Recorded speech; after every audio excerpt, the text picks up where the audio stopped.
जय श्री राम दोस्तों। मेरा नाम केशव पाल। मैं ज्ञानगंधा पे 31वां वीडियो बना रहा हूँ। अब तक ले हमने 30 वीडियो में आपको दिखाया कि रामपाल कैसे गुमराह कर रहा है। अब ये 31वां वीडियो में बना रहा हूँ और इसमें जो है ये जो उल्टा लटका हुआ वृक्ष का ये जो प्रकरण चलेगा, आप इसमें देखिए रामपाल कैसे गुमराह कर रहा है। ठीक है, आगे आप वीडियो में बने रहें। यह रामपाल की वही ज्ञानगंधा है। हमने ये पवित्र ऋग्वेद में सृष्टि रचना दिखाया था। ये सिद्ध करना चाहा कि 1000 भुजाओं वाला काल है, जबकि यहाँ अनंत भुजाओं लिखा। हजारों आप कभी लिख नहीं सकते। हजारों का अर्थ होता है अनंत। यहाँ पे देखिए, अब ये पृष्ठ संख्या 49 पे चलेगा। उल्टा लटका वृक्ष का जो है प्रमाण अब देखा जाएगा। तो ये पहला प्रमाण लिया है गीता अध्याय नंबर 15। इसका श्लोक नंबर 1 से 4 और श्लोक नंबर 16-17 लिया है। सबसे पहले हम गीता अध्याय 15 श्लोक 1 से 4 और श्लोक 16 से 17 देखेंगे। इसके बाद हम समय मिलेगा तो अच्छा पुरुष पे ये आएंगे, एक अच्छा पुरुष से पेड़ लेने भागीदार, और फिर हम इसमें आएंगे। ठीक है, आज इसका अच्छी तरह से खुलासा किया जाएगा। अब वीडियो में बने रहिए। यह वही श्रीमद् भागवत गीता है, अध्याय 15। इस अध्याय का नाम है पुरुषोत्तम योग। क्या नाम है? पुरुषोत्तम योग इस अध्याय का नाम है। यानी यहाँ भगवान पुरुषोत्तम का वर्णन हो रहा है। आप ये देखेंगे, इस श्लोक संख्या 19 में भगवान ने कहा कि हे भरतवंशी अर्जुन, इस प्रकार जो मोह रहित मनुष्य मुझे पुरुषोत्तम जानता है वह सर्वज्ञ सब प्रकार से मेरा ही भजन करता है। आज जो भगवान को सर्वज्ञ नहीं जानते, पुरुषोत्तम नहीं जानते, वह भगवान की निंदा करते हैं। तो इस अध्याय में पुरुषोत्तम योग का वर्णन हुआ है। भगवान श्री कृष्ण का वर्णन हुआ है। भगवान श्री कृष्ण के पुरुषोत्तम योग का वर्णन हुआ है। तो आइए शुरू से हम 1 से 4 पहले देखते हैं, इसके बाद आगे इसका पोल पट्टी खोला जाएगा। ये देखिए, श्लोक संख्या 1 है, अध्याय 5वां 10वां अध्याय। अनुवाद इधर है। अनुवाद कर रहे हैं कि ऊपर की ओर मूल वाले तथा नीचे की ओर शाखा वाले संसार रूपी अश्वत्थ वृक्ष को अव्यय कहते हैं, और वेद जिसके पत्ते हैं उस संसार वृक्ष को जो जानता है वह संपूर्ण वेदों को जानने वाला है। यहाँ पे यही बताया गया है कि जो ऊपर को मूल वाला है। साधारण तौर पे हम देखते हैं दोस्तों, इस संसार में जो भी वृक्ष हमारे सामने है उनकी सारी जड़ें नीचे है, लेकिन यहाँ जड़ ऊपर बताया जा रहा है। क्यों बताया जा रहा है, इसके लिए हम आपको दिखा देते हैं। तो यह अध्याय 9 है और इसका श्लोक संख्या 16, 17, 18 है। इसमें भगवान ने कहा, क्रतु मैं हूँ, यज्ञ मैं हूँ, स्वधा मैं हूँ, औषध मैं हूँ, मंत्र मैं हूँ, घृत मैं हूँ, अग्नि मैं हूँ, हवन रूप क्रिया भी मैं हूँ, जानने योग्य पवित्र ओमकार, ऋग्वेद, सामवेद और यजुर्वेद भी मैं हूँ। इस प्रकार संपूर्ण जगत का पिता, धाता, माता, पितामह, गति। देखिए यहाँ पिता, धाता धारण करने वाला, माता, पितामह यानी कि दादा तक भी यही है।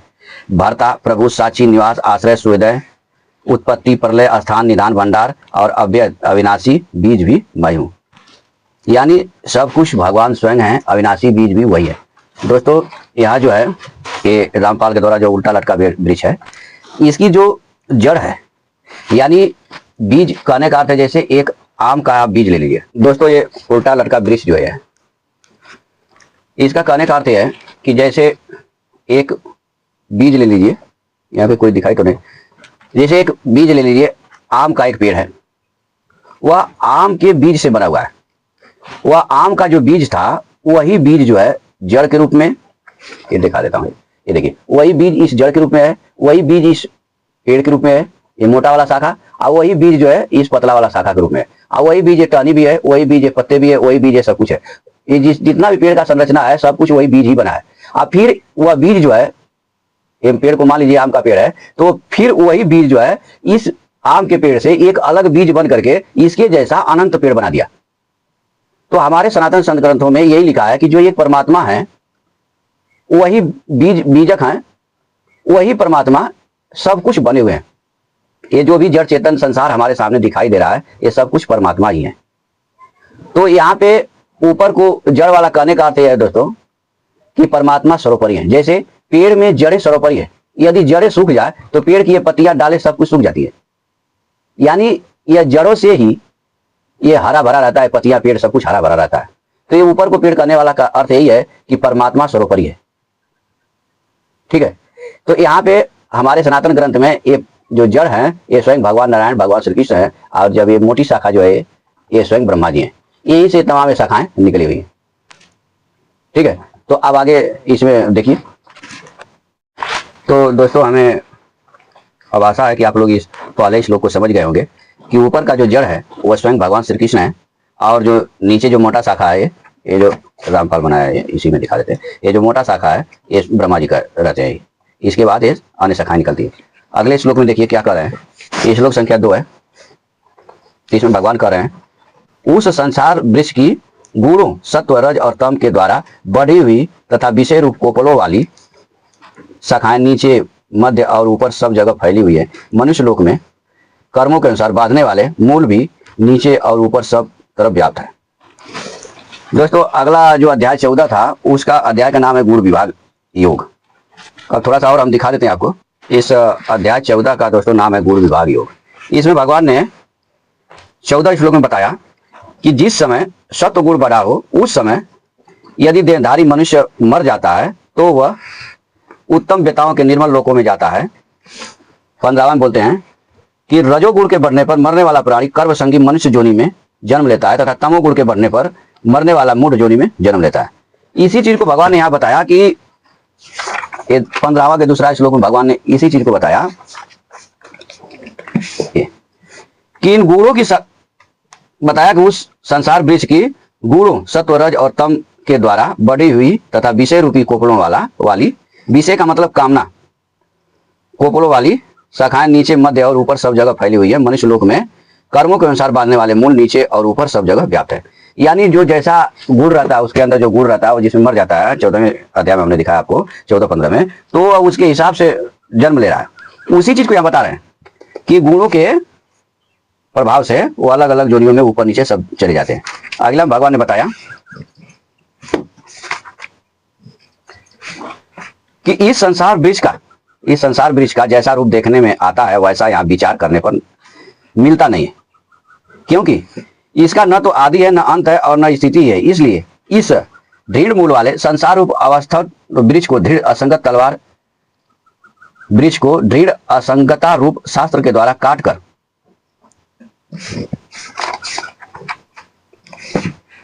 उसके बाद उस परम पद की खोज करनी चाहिए जिसको प्राप्त हुए मनुष्य फिर संसार में लौट कर नहीं आते और जिससे अनादि काल से चली आने वाली सृष्टि विस्तार को प्राप्त हुई है। उस आदि पुरुष परमात्मा के ही मैं शरण हूं, ऐसा साधक को विचार करना चाहिए। दोस्तों भगवान के कहने का अर्थ यह है ये तीसरा वाले श्लोक में कि अर्जुन इस संसार को जो तुम देख रहे हो ये वास्तव में ऐसा नहीं है, न इसका आदि है, न इसका मध्य है, न इसका अंत है। यानी यह संसार जो है कभी स्थिर रहता ही नहीं, एक जगह कभी ठहरता नहीं है। यह संसार सर्वदा परिवर्तन होता रहता है। इसको भगवान ने थोड़ा सा मैं आपको दिखा देता हूं। भगवान ने यह अध्याय 9 श्लोक संख्या 10 में बोले कि प्रकृति मेरी अध्यक्षता में चराचर सहित संपूर्ण जगत की रचना करती है। हे कुंती नंदन, इसी हेतु से जगत का विविध प्रकार से परिवर्तन होता रहता है। तो इसी चीज को भगवान ने यहाँ बताया। ये तीसरा में भगवान ने इसी चीज को बता रहे हैं कि अर्जुन यह संसार एक क्षण भी स्थिर नहीं रहता, इसका न आदि है, न इसका मध्य है, न इसका अंत है। ये संसार बराबर परिवर्तन होता रहता है। आज जो परिवर्तन हो रहा है तो फिर इसमें क्या प्रेम करना, इसमें क्या लगाव रखना, इसको जो है ज्ञान के द्वारा असंगता रूप का मतलब है ज्ञान के द्वारा इस संसार को काट दो। यानी इस संसार का मोह माया छोड़कर तुम्हें परमात्मा के शरण में जाना चाहिए। ऐसा विचार करना चाहिए कि मैं उस परमात्मा के शरण में हूँ, अब मैं संसार के शरण में नहीं हूँ, या संसार में मैं नहीं हूँ, या संसार के मोह में मैं नहीं हूँ। इसी चीज को भगवान ने यहाँ कहा। उसके बाद उस परम पद परमात्मा की खोज करनी चाहिए जिससे प्राप्त हुए मनुष्य फिर संसार में नहीं लौट कर नहीं आते और जिससे अनादिकाल से चली आने वाली सृष्टि विस्तार को प्राप्त हुई है। उस आदि पुरुष परमात्मा के ही मैं शरण हूँ। तो यहाँ कुछ रामपाल का कुछ तर्क रहता है कि गीता ज्ञानदाता भी किसी परमात्मा के शरण में रहता है, लेकिन ऐसी बात नहीं दोस्तों। यहाँ साधक के लिए बोला जा रहा है कि साधक को यह सोच लेना चाहिए कि संसार जो है परिवर्तनशील है, ये कभी स्थिर नहीं रहने वाला है, और हमारा भी शरीर परिवर्तनशील ही है। तो हम इसको शरीर और संसार में मोह माया क्यों लगाएं और इसको काट दें, यानी इसको छोड़ दें और परमात्मा के शरण में चले जाएं। ठीक है, तो यह 1 से 4 तक जो मूल है, जड़ है, वह स्वयं परमात्मा भगवान श्री कृष्ण है। ठीक है, आगे इसका देखते हैं। आगे वही ज्ञान गंगा है। इसमें एक ये प्रकरण लिया है, कबीर अक्षर पुरुष एक पेड़ है, निरंजन बाकीदार तीनों देवा शाखाएं पात्र संसार। दोस्तों हम पहले देखते हैं ये बारी कहाँ लिखी हुई है, ठीक है, आपको हम दिखाते हैं बारी किस जगह की है और उसमें क्या लिखा हुआ है। दोस्तों यह कबीर बीजक है, पुराना है, मैं इस पर थोड़ा कवर लगाया हूँ, यहाँ दिखा देता हूँ आपको। सदगुरु कबीर साहब का बीजक मूल भाषा टीका सहित, इसके प्रकाशक हैं रूपेश ठाकुर प्रकाशक, कचौड़ी गली वाराणसी से, और टीकाकार हैं प्रमोद चंद्र शास्त्री। दोस्तों यह जो अक्षर पुरुष वाला ये बारी रामपाल लिखा है, ये इसी की बारी है। अब पूरा देख लीजिए, पूरा प्रकरण में कबीर साहब इस बारी में क्या कर रहे हैं। कह रहे हैं कि सार शब्द से बाचहु मानहु यतबारा हो, आदि पुरुष एक वृक्ष है, निरंजन बाकी डारा हो, तीर देवस खाखा भय पत्र संसारा हो, ब्रह्मा वेद सही कियो शिव योग पसारा हो, विष्णु माया उत्पत्ति किया ई उरले व्यवहारा हो, तीन लोग दसहु दिशा यम रोकिन द्वारा हो, कीर भय सब जियारा लिए विष का चारा हो। यानी इसमें सदगुरु कबीर साहब क्या कर रहे हैं कि जो आदि पुरुष परमात्मा है वही एक वृक्ष है। ये देख लीजिए, इसी को अक्षर पुरुष भी कहा गया है। ये आदि पुरुष एक वृक्ष है और निरंजन डार हो। और रामपाल क्या सोच रहा है कि अक्षर पुरुष लिख रहा है, इसका अनुवाद उन्होंने ऐसा किया है। सदगुरु कबीरदास जी कहते हैं कि हे जीवों, मेरी बातों का विश्वास करो, तुम वास्तविक निर्णायक वचनों से ही बंधनों से छुटकारा प्राप्त कर सकते हो। यह अक्षय मूल पुरुष चेतन ही मानो एक वृक्ष है। यह मन जिसकी शाखा है और इसका उप शाखाएं रस सत्य एवं तम इन तीन गुणों रूप से प्रभावित विस्तारित है। तो दोस्तों यहाँ पे जो अक्षर है, अक्षर पुरुष, अक्षय पुरुष, कहीं कहीं आदि पुरुष, कहीं कहीं अक्षर पुरुष ऐसा लिखा है। यह स्वयं जीव यानी आत्मा की बात कर रहे हैं कवि साहब, और ये भी बता रहे हैं कि ये रज सत और तम इन तीनों गुणों से ही यह संसार बना है। और गीता जी में भी यही वर्णन आया कि यदि आप सतोगुण में आपकी मृत्यु होती है तो आप ऊर्ध्व लोक यानी स्वर्ग लोक में जाएंगे, और रजोगुण में मृत्यु होती है तो धरती पर रहेंगे, और यदि तमोगुण में मृत्यु होती है तो वही जड़ पेड़ पौधा कीड़े मकोड़े सब बनेंगे। तो वही यहाँ पे भी बताया गया है कि यह अक्षय मूल पुरुष चेतन ही मानो एक वृक्ष है। यह मन जिसकी शाखा और इसकी उप शाखाएं रस सत तम इन तीन गुणों के रूप में विस्तारित है। लेकिन रामपाल यहाँ क्या ले जाता है, ब्रह्मा विष्णु महेश और निरंजन काल सब धूर्त लिखता रहता है। तो यहाँ पे फिर आगे लिखते हैं, बताते हैं कि परम पिता ब्रह्मा जी ने वेदों का निर्णायक करके कर्म कांड को प्रदूभूत किया। अब जब भी ब्रह्मा जी का फोटो देखेंगे तो उनके हाथ में वेद रहेगा, वही चीज यहाँ बता रहे हैं। अब महादेव जी ने योग पसारा, जब भी महादेव भगवान शंकर को आप देखेंगे तो योग में मुद्रा में जो है ध्यान में रहेंगे। और विष्णु भगवान ने राग में संपन्न सगुण भक्ति का मार्ग प्रस्तुत किया। तो यहाँ पे कबीर साहब ने ये समझाने की पूरी कोशिश की है कि यह जीव जो है आदि है, अनादि है, यही पेड़ है और यही जो है इस संसार को बनाया है। भगवान ने भी गीता में इसी चीज को बताया दोस्तों, इसके विपरीत कबीर साहब के विपरीत नहीं बताया। आपको मैं दिखा देता हूं, ये देख लीजिए, अध्याय 7 श्लोक संख्या 6 है। भगवान ने इसमें बताया कि संपूर्ण प्राणियों के उत्पन्न होने में अपरा और परा इन दोनों प्रकृतियों का संयोग ही कारण है, ऐसा तुम समझो। मैं संपूर्ण जगत का प्रभव यानी उत्पन्न करने वाला तथा प्रलय हूँ, यानी जिसमें प्रलय होगा। और यह संपूर्ण जगत क्या है, परा और अपरा प्रकृति से बना हुआ है। परा अपरा को थोड़ा सा देख लीजिए, नहीं तो संभावना आपको हो जाएगा कि भाई कोई गड़बड़ है क्या। ये देखिए 499 पे साधक संजोनी अध्याय 7 मंत्र संख्या है 4-5। भगवान ने बताया कि पृथ्वी जल तेज वायु आकाश ये 5 महाभूत और मन बुद्धि तथा अहंकार, इस प्रकार 8 प्रकार के भेदों वाली मेरी यह अपरा प्रकृति है। और हे महाभाव, इस अपरा प्रकृति से भिन्न जीव रूप बनी हुई मेरी परा प्रकृति को जान, जिसके द्वारा यह जगत धारण किया जाता है। यानी ये चेतन अगर जीव ना रहे तो ये जगत धारण नहीं किया जा सकता। तो इसी चीज को भगवान ने बताया और इसी चीज को सदगुरु कबीर साहब भी यही कर रहे हैं कि यह अक्षय मूल पुरुष चेतन ही मानो एक वृक्ष है। इसी चीज को ये भी कर रहे हैं। अब इसको थोड़ा सा हम और दिखा देते हैं, कबीर सागर में दिखा देते हैं। तो ये देख लीजिए, कबीर सागर है, कबीर सागर संपूर्ण 11 भाग खेमराज श्री कृष्ण मुंबई द्वारा प्रकाशित है। इसमें एक अध्याय है अमरमूल। अमरमूल 262 पृष्ठ संख्या पे कहते हैं कि नहीं कबीर नहीं धर्मदासा, अक्षर एक सकल घटवासा, सत्य पुरुष वाही सो कहिए, आदि अंत अक्षर गई रही है। अक्षर मूल और सब डारा, शाखा शाख रमैणी पत्र पसारा, कथा जो कई कई ज्ञान सुनावा, यही भांति संसार बुझावा, जिन बुझा तिन धोखा माना, सकल बात मिथ्या कर जाना। कह रहे हैं कि नहीं कबीर नहीं धर्मदासा, अक्षर एक सकल घटवासा, सत्य पुरुष वाई सो कहिए, आदि अंत अक्षर गई रहिए। यानी जो सभी घटों में एक अक्षर वास कर रहा है उसी को सतपुरुष कहते हैं। ये नहीं कि कबीर और धर्मदास को सतपुरुष कहते हैं। आगे कह रहे हैं कि अक्षर मूल और सब डार है। देखिए कह रहे हैं अक्षर मूल है और सब डार है। तो यहाँ पर भी दोस्तों ये जो अक्षर पुरुष का वर्णन आया, यह कोई सात संग ब्रह्मांड वाले की बात नहीं हो रही। यहाँ पे जो अक्षर पुरुष है वह जो है स्वयं चेतन आत्मा है। और यह आत्मा प्रकट कहां से हुई? कबीर सागर में ही लिखा हुआ है, हम आपको दिखा देते हैं, फिर हम शिव पुराण में भी आपको दिखाएंगे। एक भवतारण बोध इसमें अध्याय है, उसके अंदर ही लिखा हुआ है। भवतारण बोध पृष्ठ संख्या 61 है। लिखते हैं कि नी अक्षर से अक्षर भया। कैसे हुआ? नी अक्षर से अक्षर भया। अक्षर किया प्रकाश। प्रकाश का मतलब उजाला होता है, लेकिन यहां उजाला क्या? संसार निर्माण किया। और अक्षर से मन उपजा।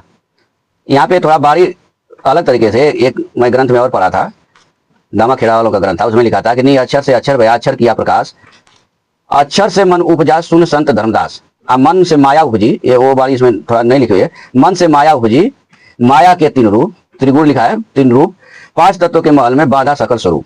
तो यहाँ पर भी कहा गया है कि जो नी अक्षर माने निराकार से ही अक्षर की उत्पत्ति हुई है। और अक्षर से मन उपजा, अब मन से माया उपजी, अब माया के 3 रूप, 5 तत्वों के महल में बाधा सकल स्वरूप। तो यहाँ पे जो अक्षर है वो पार ब्रह्म को ये चीज नहीं है। ये जो रामपाल यहाँ अध्याय 15 का 16-17 श्लोक देखने के लिए बोला है, इसमें भी अक्षर पुरुष का ही वर्णन है। ये देखिए वो कौन अक्षर है? अध्याय 15। इस संसार में क्षर नाशवान और अक्षर, ये अक्षर देख रहे हैं, ये 2 प्रकार के ही पुरुष हैं। संपूर्ण प्राणियों के शरीर क्षर और जीवात्मा अक्षर कहा जाता है। यानी जो यहाँ क्षर अक्षर है वो जीवात्मा और शरीर है। वही चीज आपने देखा कबीर सागर में। और यही कथा जो है हमारे शिव पुराण में आती है। यही कथा शिव पुराण में आती है। ये शिव पुराण रुद्र संहिता 119 पृष्ठ पे यहाँ पे ब्रह्मा जी नारद को कह रहे हैं कि जब कुछ भी नहीं था, जिस समय समस्त चराचर जगत नष्ट हो गया था, सर्वत्र केवल अंधकार ही अंधकार था, न सूर्य दिखाई देता था, न चंद्र, अन्य ग्रहों और नक्षत्रों का भी पता नहीं था, न दिन होता था न रात होती थी। इसका वर्णन करते हुए बोले कि केवल सत्य जो सुना जाता है वही मात्र एक शेष था। ठीक है, आगे उस सत्य से क्या हुआ यहाँ पे देखिए। जिस पारब्रह्म के विषय में ज्ञान और अज्ञानता से पूर्व उक्तियों द्वारा इस प्रकार ऊपर बताए हुए विकल्प किए जाते हैं, उससे कुछ काल के बाद यानी सृष्टि समय आने पर द्वितीय की इच्छा प्रकट की। उसके भीतर से एक से अनेक होने का संकल्प उदित हुआ, तब उस निराकार परमात्मा ने अपनी लीला शक्ति से अपने लिए मूर्ति की स्थापना की। यानी जो नी अक्षर से अक्षर भया हमने दिखाया था कबीर सागर में आपको, उसी चीज का वर्णन कर रहे हैं कि यह जो निराकार परमात्मा था उसी से ये अक्षर प्रकट हो गया। और इसे जो है कि एक शक्ति प्रकट हुई, क्योंकि इनके मन में एक से अनेक होने का जो है संकल्प आया, तो इसे एक शक्ति प्रकट हुई। और उन शक्ति सहित सर्वव्यापी परमात्मा ने यहाँ पुरुष यानी भगवान विष्णु को प्रकट किया। और इन भगवान विष्णु से यहाँ जो है प्रकृति प्रकट हुई। प्रकृति और प्रकृति को धारण करके भगवान विष्णु जल में सो गए। यानी 5 तत्वों के मन में बांधा सकल स्वरूप। कबीर साहब कहने का अर्थ है कि इस जीव के मन में जो कामना प्रकट हुई उसी से यह शरीर बना, और उस शरीर में यानी 5 तत्वों के महल में यह कैद हो गया।